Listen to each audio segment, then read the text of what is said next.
You probably lie awake at 2 in the morning, staring at the shadows moving across your bedroom ceiling, feeling a heavy, sickening knot forming in your stomach because you simply cannot stop the questions.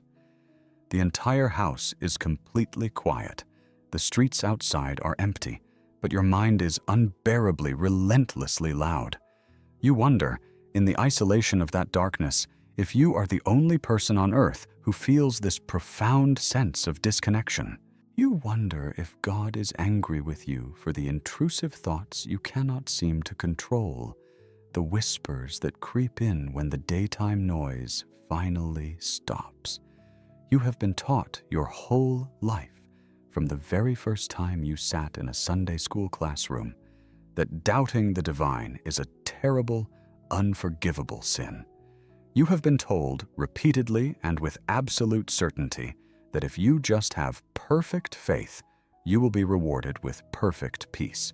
Everyone knows that a questioning mind is a dangerous thing, a fundamental failure of faith, a crack in the foundation that will eventually bring the whole house down.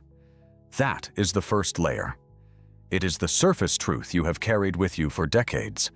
It is the core assumption that makes you feel so incredibly guilty, so fundamentally broken when the lights go out and the absolute certainty you project to your friends and family begins to fracture. But there are 3 more layers beneath that surface assumption. And the last one, the absolute center of this issue, is the part nobody wants to hear. Before we go any deeper into this, if you are sitting in that dark room feeling completely alone with these terrifying thoughts, you might want to subscribe.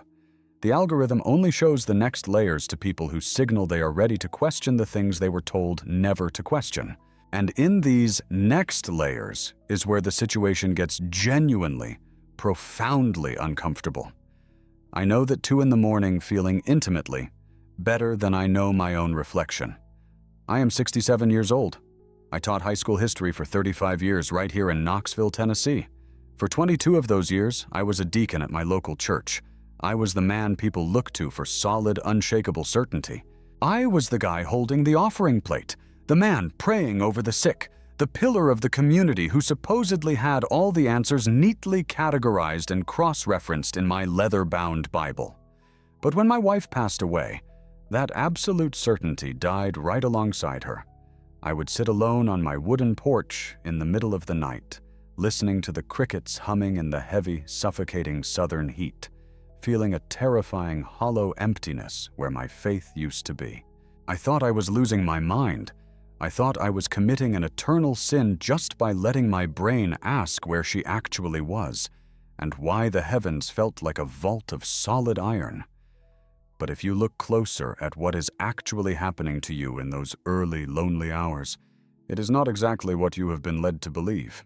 Recent research on the psychology of religious doubt, specifically studies published by the National Institutes of Health, has finally given a clinical name to what you and I are experiencing. They call it spiritual rumination. During the day, you have 1,000 built-in distractions. You have your job, you have your children, you have the bright lights and the loud music of the Sunday morning worship service to keep your mind completely occupied. You have the social pressure of smiling and nodding when the pastor makes a point. But at 2 in the morning, all of those social and physical defenses fall away. Your brain is left entirely alone with its own cognitive dissonance. Cognitive dissonance is not a demon. It is what happens when real-world evidence, the undeniable reality you see with your own 2 eyes, violently collides with a rigid, inflexible doctrine you have been forced to memorize since childhood. Your brain is not betraying you when it asks these questions. Your brain is desperately trying to protect you. It is trying to resolve a massive, glaring conflict between what you have been told must absolutely be true and what your actual lived experience tells you is real. When you see good, innocent people suffering horribly while the wicked prosper, your brain registers the inconsistency. When you read ancient texts that contradict themselves on the very nature of love and violence, your brain flags the error. This is not a moral failure on your part. It is a biological, neurological, and psychological reality. Your mind is simply doing exactly what it was evolutionarily designed to do. It is trying to make sense of a world that completely refuses to match the glossy, simplified brochure you were handed at the church door. You are not sinning by thinking, you are simply awake. When I was a deacon, I would sit in those long Tuesday night board meetings, looking across the polished oak table at men I had known for my entire adult life. Men whose children I had taught in high school history classes. We would discuss the church budget, the building maintenance, the upcoming youth retreats. But beneath the surface, beneath the starched shirts and the confident prayers, there was a profound silence about the things that actually matter. Nobody ever talked about the silence of God. Nobody ever admitted that when they read certain violent passages in the Old Testament, their stomach turned. We were all participating in a collective, unspoken agreement to ignore the massive, glaring contradictions in our own foundational texts. We were all terrified that if we pulled a single thread, the entire tapestry would unravel. And that is exactly what happens when you lie awake in your bed. The thread starts to pull. The isolation you feel in that dark room is not just physical isolation. It is a psychological isolation, engineered by a system that demands absolute conformity. You are experiencing what happens when a mind that has been taught to accept simple, black and white answers is suddenly confronted with the agonizing, infinite gray areas of real human suffering. When the National Institutes of Health published their research on spiritual rumination, they were not looking at theology. They were looking at the mechanics of the human brain. They found that individuals who are raised in high-demand, high-control religious environments develop specific neural pathways for processing information. When a piece of information contradicts the core doctrine, say, an archaeological discovery, a historical fact, or simply the senseless death of a loved one, the brain's threat detection center, the amygdala, lights up. Your brain literally interprets the logical contradiction as a physical threat to your survival. Because in our evolutionary past, being cast out of the tribe meant death. So your brain panics. That is the heavy knot in your stomach. That is the racing heart. It is a biological panic attack triggered by a theological contradiction. But wait, that is not the worst part. Why do you feel so overwhelmingly guilty for something that is just a natural psychological mechanism? Why does your heart race and your stomach drop when your brain tries to process a logical inconsistency? This brings us to the second layer. And this is where the mechanics of your guilt begin to look far more intentional and far less accidental. As a history teacher, I have spent decades studying how empires rise, how they maintain control, and how they eventually fall. I have studied Rome. I have studied the medieval kings. I have studied the vast political machines of the 20th century. And there is one universal rule of human control. An empire cannot survive if it has to place a physical guard on every single street corner. It is too expensive, it is too exhausting, and it inevitably breeds violent rebellion. The most efficient, the most absolute way to control a massive population is not to build a prison of stone and iron. The most efficient way is to build a prison inside the mind of the citizen and then convince the citizen to act as their very own warden. This is exactly what the religious system did with your cognitive dissonance.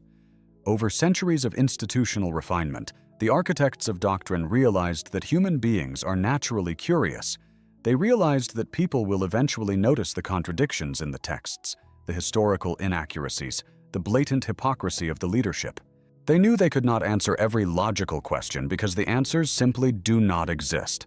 So, instead of trying to win a logical argument they knew they would lose, they changed the rules of the game entirely. They took the natural, healthy, biological impulse of human inquiry, and they rebranded it as a catastrophic moral failing. They framed the biological function of your brain, resolving cognitive dissonance, as a sin against the creator of the universe. Think about the sheer, terrifying brilliance of that architecture. By tying your natural curiosity to the threat of eternal conscious torment, they ensured that you would never even dare to follow your thoughts to their logical conclusion. They turned your own biology into a weapon against you. They made you terrified of your own intelligence. When you lie awake at 2 in the morning, the guilt you feel is not the Holy Spirit convicting you of wrongdoing. It is the lingering echo of an institutional conditioning designed specifically to suppress your free inquiry. It forces you to mask your true thoughts, to wear a plastic smile to Sunday service, to nod enthusiastically during sermons that make absolutely no logical sense, all just to fit in with your family and your community. You learn to police your own thoughts, aggressively shutting down your own questions before they even fully form, out of a deep, primal fear of losing your community, your identity, and your soul. The guilt is not an unfortunate byproduct of your faith. The guilt is the entire point. The guilt is the invisible fence that keeps you from wandering out of the pasture. It is an architecture of psychological imprisonment, and it is working exactly as it was designed to work. Think about the sheer scale of this psychological architecture. In my 35 years of teaching history, I have never seen a more perfectly constructed system of population control. If a secular government tried to implement this kind of thought policing, there would be riots in the streets. If a political leader told you that simply harboring a doubtful thought about their policies was a crime worthy of eternal torture, you would immediately recognize it as the rhetoric of a tyrant. You would see it for exactly what it is, a desperate authoritarian attempt to crush dissent before it even has the chance to vocalize. But because it is wrapped in the language of the divine, because it is delivered from a pulpit with soft music playing in the background, you accept it. You internalize it. You become the agent of your own suppression. The Church did not invent cognitive dissonance. Cognitive dissonance is a natural, unavoidable part of being a conscious, intelligent human being navigating a complex world. But what the Church did was weaponize it. They took the natural friction of a growing mind and labeled it a spiritual disease. They told you that the friction was a sign that the devil was attacking you, or that your heart was hardening, or that you were stepping out of the protective covering of grace. They constructed an entire theological vocabulary designed specifically to make you feel defective for doing exactly what your brain was designed to do. They use words like backsliding, rebellion, and pride to describe what a psychologist would simply call critical thinking. This is not an accident of history. This is the inevitable evolution of any institutional power structure that relies on absolute intellectual submission to survive. If the system allowed you to question its premises without feeling guilty, the system would collapse overnight. The guilt is the load-bearing pillar of the entire cathedral. And here is where it gets truly uncomfortable. You think you are the only one who feels this way. You look around at the other people in the pews, you look at the pastors, the saints, the historical figures of the faith, and you assume they never experienced this paralyzing darkness. You assume that their faith was a solid, unbroken wall of absolute certainty. You think your doubt makes you a secondary, defective kind of believer. Let us look at the ultimate, untouchable icon of modern religious devotion. Let us look at Mother Teresa. For decades, she was the undisputed global face of absolute, unwavering faith. She won the Nobel Peace Prize. She was photographed smiling radiantly while holding the sick and the dying in the brutal slums of Calcutta. She was presented to the world as the living, breathing proof that perfect devotion brings perfect peace.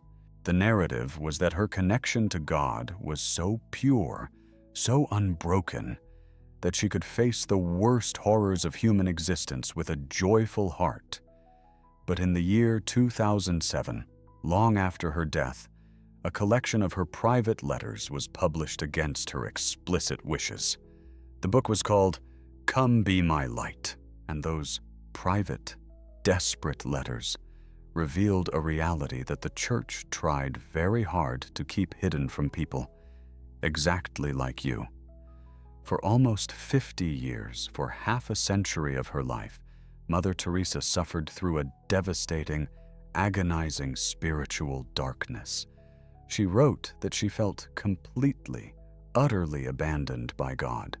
She wrote that when she tried to look up to heaven, she saw nothing but a terrifying, empty void. She constantly, desperately feared that she was a complete hypocrite. She explicitly described the joyful, peaceful face she showed to the public and to the cameras as a cloak, a mask, a deliberate performance hiding an inner torment that was slowly tearing her apart. She kept working. She kept smiling for the cameras. She kept publicly preaching the absolute certainty of the doctrine. But in the quiet hours of her own life, in her own 2 a.m. moments, she was drowning in the exact same spiritual emptiness that you are feeling right now. And she told almost no one because the system does not allow its icons to be human. Go back for a second to that phrase from the beginning of this video. Everyone knows that a questioning mind is a failure of faith. Now you see exactly what that phrase was hiding.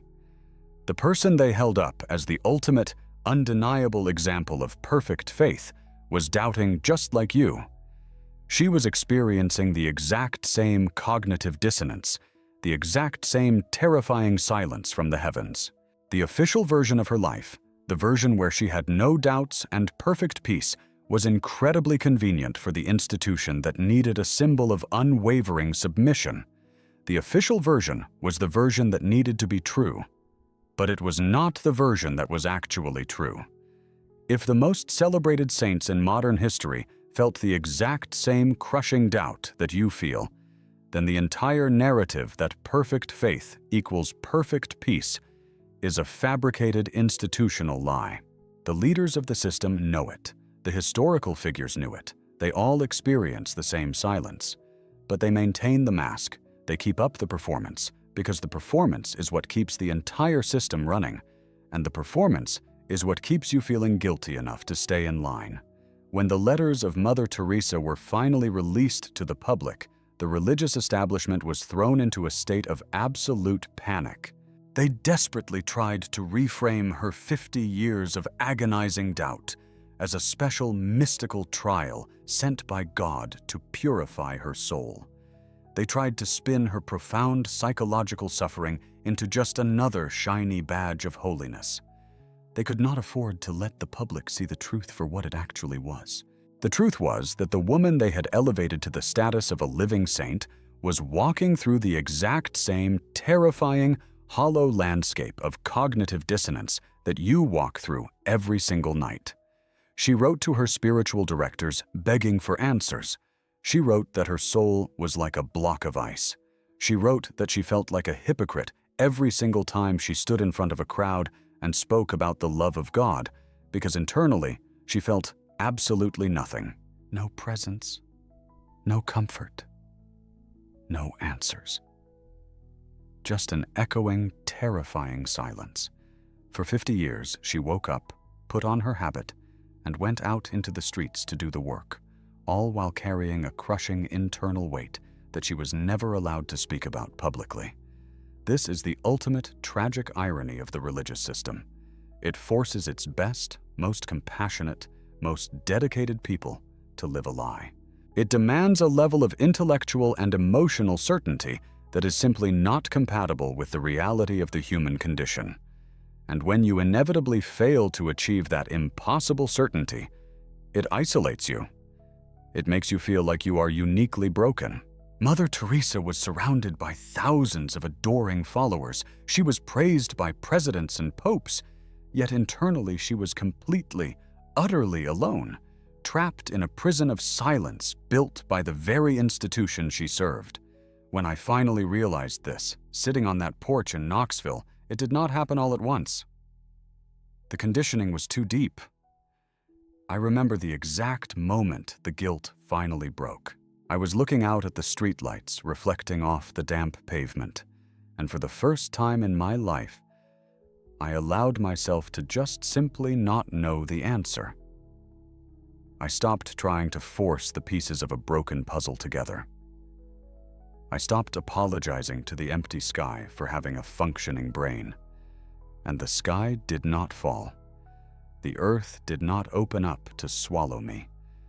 For the first time in 67 years, I felt an incredible, overwhelming sense of peace. But it was not the manufactured peace they sell you in the pews. It was the quiet, profound peace of absolute honesty. You do not have to carry this heavy knot in your stomach anymore. You do not have to police your own thoughts to please an institution that relies on your fear to keep the lights on. The questions you are asking in the middle of the night are not a sign of your failure. They are the unmistakable sign of your intellectual survival. They are the proof that despite decades of being told exactly what to think and how to feel, your mind is still fighting for the truth. Do not let them convince you that your honesty is a sin.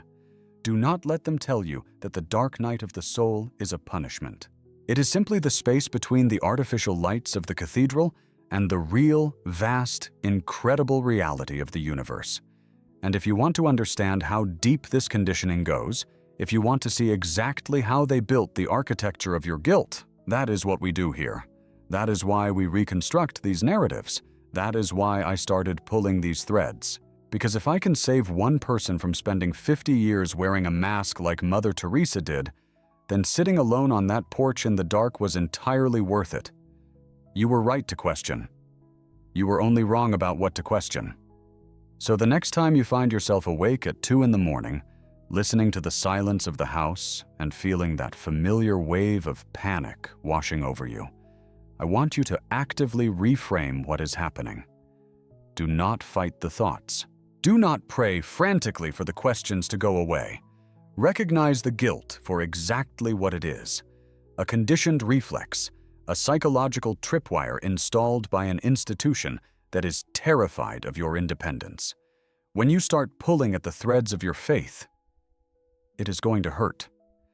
The unraveling of a worldview you have held since childhood is one of the most painful, disorienting experiences a human being can go through. But that pain is not a punishment. That pain is the sensation of a wound finally being exposed to the air, so it can heal. The silence you hear when you pray is not a sign that you have been abandoned. It is the vast, open space of reality, waiting for you to step into it without the crutches of manufactured certainty. You are stepping out of the managed, curated, artificial light of the cathedral, and you are walking out into the real night. And yes, the real night is dark, and it is vast, and it is intimidating. But it is also incredibly beautiful, and most importantly, it is real. The stars you see when you finally leave the artificial lights behind are real. You are part of a long, quiet lineage of men and women throughout history who eventually realized that the answers they were given were simply not big enough for the questions they had. There is an entire Spinoza Forever library linked in the description below, 5 volumes of research that document exactly how this system was built, century by century, text by text. It is there for you when you are ready to start looking at the blueprints of the architecture that kept you trapped. It is not about destroying things just for the sake of destruction. It is about understanding how the cage was built, so you can finally figure out how to dismantle the lock. Which brings us to the 4th layer, and what this actually means for you tonight, when the house goes quiet again.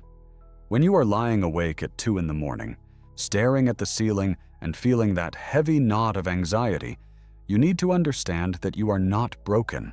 You are not a failure. You are not committing a sin by allowing your brain to process reality. You are simply awake in a system that absolutely requires you to remain asleep. The guilt you feel is not the voice of God convicting you of a moral failing. That guilt is simply the echo of your childhood indoctrination slowly wearing off.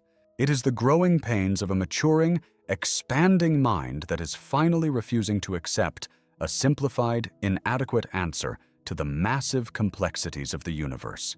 You were right to question. You were only wrong to feel guilty about it. You have spent your entire life believing that your doubt was a disease that needed to be cured. But your doubt is not a disease. Your doubt is your immune system kicking in. It is your mind demanding authenticity over comfort. It is your intellect refusing to live inside a mask for the next 50 years, the way so many others have been forced to do.